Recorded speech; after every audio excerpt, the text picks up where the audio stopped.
But today, I have seen several videos circulating on social media about why Ghanaian Christians and Muslims live in peace or peacefully. And I think I should clarify something because people are running around holding one thing about Salah meat, Christmas meat, 31st night, and all of that. But let me tell you one thing. The one thing that I've seen in one of the videos that makes sense to me was when they said we are Ghanaians first before Christianity and Islam. And we are Ghanaians in traditions before Christianity and Islam. Before Christianity and Islamic culture came into Ghana, our forefathers have their own practices, which are traditionalists we still have today in Ghana. And let me tell you one thing. I grew up with a pastor, okay? That pastor was a Muslim. He was born a Muslim. He practiced Islam his whole life until when God called him to be a pastor, to be his servant. So that pastor, his family, even his direct biological brothers are still Muslims. And let me ask you a question.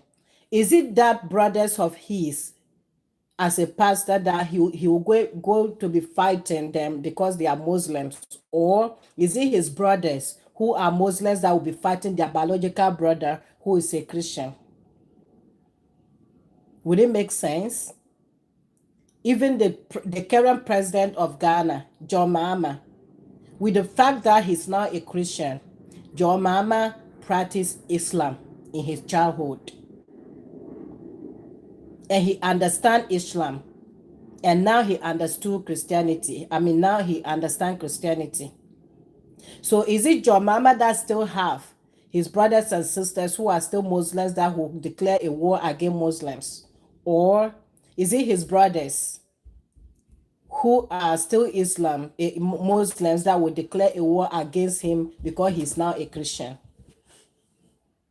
So growing up as a Ghanaian child, event ago, as a Ghanaian child in school, in every education sector, you see a Muslim child and a Christian child together. You all see yourself as children, and you know how the mindset of children are used. You don't care about religion, you don't care about tradition, you don't care about tribes. All you see is that the person is your classmate, the person is in the same school as you. So you grow up seeing the person as your brother and your sister. And just because you grow up and you begin to see different perspective of life, you turn that your best friend, your childhood classmate, your childhood colleague, you turn the person as your enemy. How do you even get the heart to see the person as your enemy?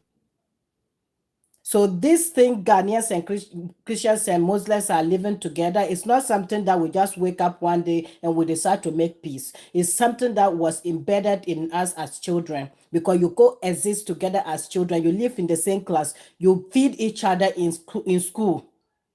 If a Christian sister or a Christian brother see a Muslim brother in the same school who is helpless, they go in to help. The same as Muslims. If they see their Christian brothers and sisters in school who is helpless, they go in to help. So you see yourself growing up, helping each other as children in school from junior high to senior high to tertiary level. And because you want a position or because you want to be a politician and you think you can use the religion and you think you can use the tribe against your brother and sister you've seen all your life, all of a sudden to change that. We have Muslim brothers who are from, I mean, Muslim pastors whom their parents and their siblings are still Muslims. So who are they going to fight? Let me say you have your sister who is now a Christian and you are a Muslim. Now your sister have Christmas, your Christian sister have Christmas celebration, and he invited you as a Muslim brother. Will you go or not? You will go to celebrate with your sister. The same way, if your your brother who is still a Muslim celebrating Salah, invited a converted Christian sister as a biological sister or family sister who is now a Christian, you go and honor that invitation, and that was how it started.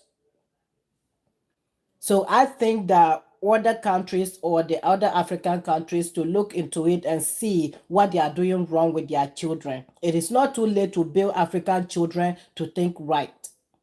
It is not too late to mold your children to love unconditionally, no matter their religion, no matter their tribe.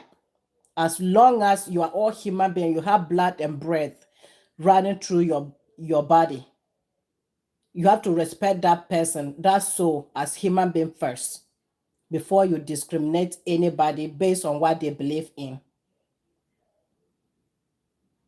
Hi, everybody. So you guys don't think that Ghanaians doing that is something that we just started doing. It's something that our parents took their time. They foresee what will happen in future. They took their time to embed that unconditional love into us. They made us understand. Even in our school, we study religious and moral education. So if you know what you believe in, and you know what your brother believe in, and you know why they believe what they believe, and you know why you believe in what you believe, you will not sit down and judge your brother or your sister. No, because you understand their religion and they understand your religion. You all have your limits. So it's something that is practiced at home and practiced in the educational level with children or among Ghanaian children. And I know that most of the country, you guys teach the religion like Islam only or Christianity only, which is not good. So things have to change from our educational levels as Africans, and also change from our basic training from individual homes. If you teach your child how to hate other religion, how to hate other tribes, you might think you are only telling the person to protect the person, but you don't know how to process that information. So as a parent, you have to be neutral with your children. You have to tell them, love people until they show you the other way. Then you cut your relationship with them. Don't teach your children because they are Muslims, don't love them. Because they are Christians, don't love them. Leave them to process their own, but teach them how to love unconditionally. I have lived with a lot of Muslims, and I can tell you my best friends are Muslims, not because of Salamit, not because of what they have to offer or what I have to offer them, but because I see them as Ghanaian first. I see them as brothers and sisters whom I sat in the same class, live in the same campus, and I've worked in the same offices with them. So imagine, because of the religion, you are working in the same office with someone who is from your own country, your own tribe. Because of the religion, you are now scared to eat from each other in the same office. You don't know what the person have for you. Because of the tribe, you are now scared to drink the water from the same cup with your brother and sister, from the same country, from the same tribe, from the same house. How is the world going to end us if we keep being scared of each other as human beings? So first, we parents have to teach our children to love human being first, and love our country people first, and love the people in general unconditionally. None of us hold life in our hands, and we have no power over our lives. Maybe the person you are beefing with today, the next minute you'll turn around and they'll tell you the person is no more. So what is life? What are we fighting for? Why are we teaching our children to hate people because of what they believed in? If you cannot practice what they practice, that is why you have freedom of choice to practice what suits you.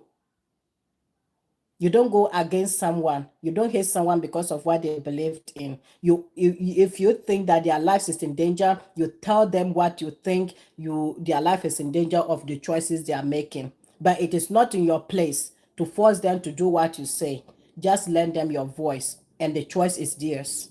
You don't force somebody to do what you think is right for them or right for you. Everybody have how to process things. So I think this is something that other Africans countries should begin to practice with their children, especially the family, especially we the mothers. We have a lot of roles to play in our children's life. And what is happening in Nigeria, it is not far from from their childhood or their upbringing. It all started from homes. from homes to school. If you are not properly brought up at home, tell me who is going to teach you that in school. You all raised to be wayward in your individual house. Who have the mentality to hold it down in the schools? Who have the mentality to hold it down in churches? Who has the mentality to hold it down in the mosque?